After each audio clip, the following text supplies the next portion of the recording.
Welcome again to Physics Made Easy Part 5. This one on radioactivity.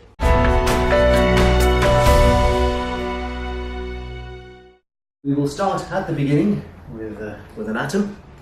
And one thing about atoms is there are some elements have atoms that are unstable. So that's the first key word, the fact that the atoms are unstable. And what happens is, in order to become stable, they will emit radiation. And you will notice that the actual radiation always comes from the nucleus.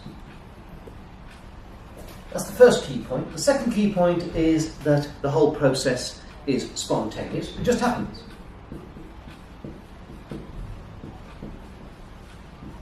And if you've got, say, lots and lots of atoms, you can't actually predict which atom is going to emit radiation. We use the phrase decay for that purpose, so the whole process here is entirely random.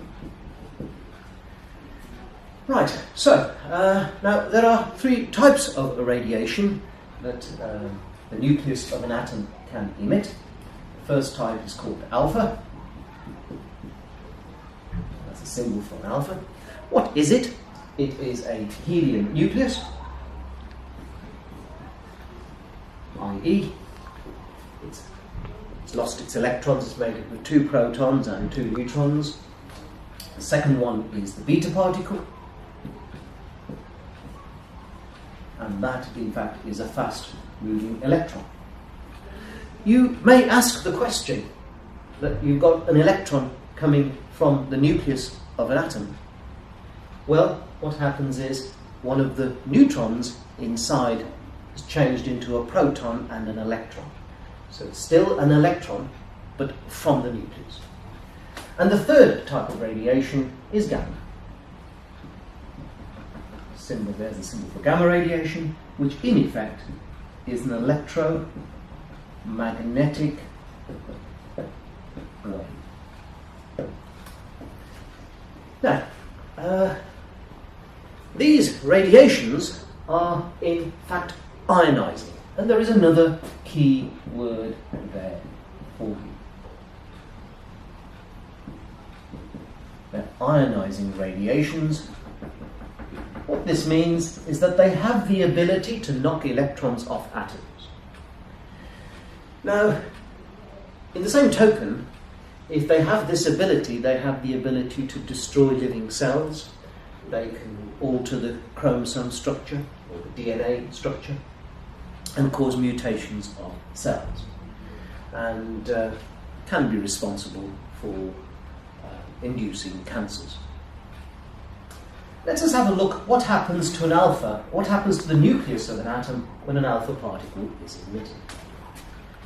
So, if I take an element X, mass number A, atomic number Z, and gives off an alpha particle, and I'll use the symbol for this, 4,2, it loses 2 protons, so the proton number of this new element is 2 less, and because it loses 2 protons, 2 neutrons, the mass number is 4 less. The top 2 numbers added must give the number on the left, and these 2 numbers on the right added together must give you the number on the left, because mass is conserved. If you take an element that emits a beta particle,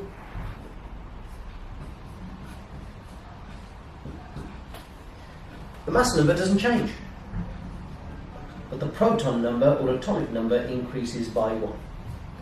And as we've just mentioned, one of the neutrons changes into a proton and an electron, and it's the electron to be left the nucleus.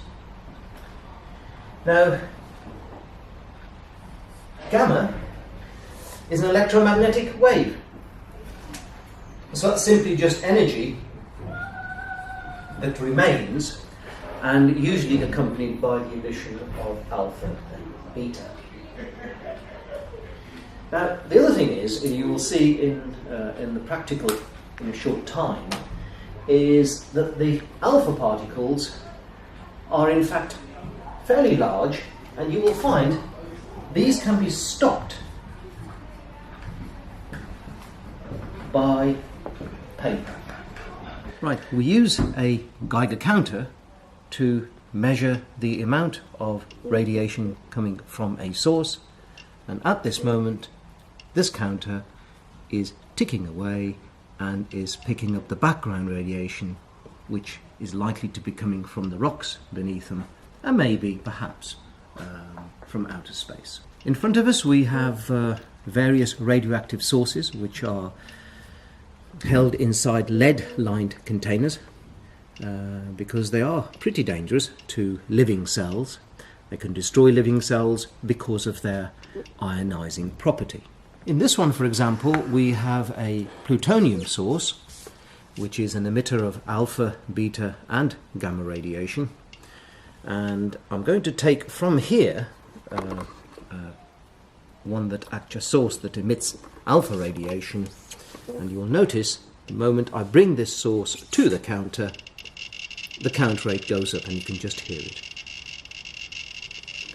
If I place a sheet of paper in the way, the count rate drops, which tells you that the alpha particle is simply stopped by a piece of paper, and that happens because of the size of the particle itself. In the earlier part of the video we mentioned that it was in fact a helium nucleus.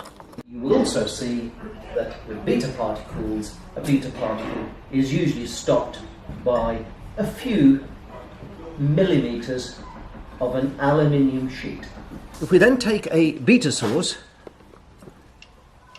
and again if we take the beta source, here you can hear the count, and if I take a piece of aluminium, place that in front of the source, the count rate has dropped, not significantly, so what I'll do is I'll alter the thickness of the aluminium,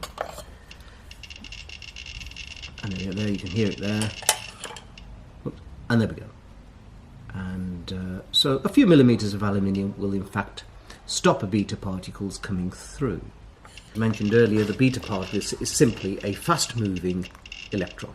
Just to give you some idea of how the count rate can be affected by a source, if I take a radium source, which has got quite a long half-life, and see what happens to the count rate if I bring such a source to the counter. Again, you can't point the source at anyone, and you can't handle it either other than with tongs. And that, oh my god, so here we go, and there you go, it's gone.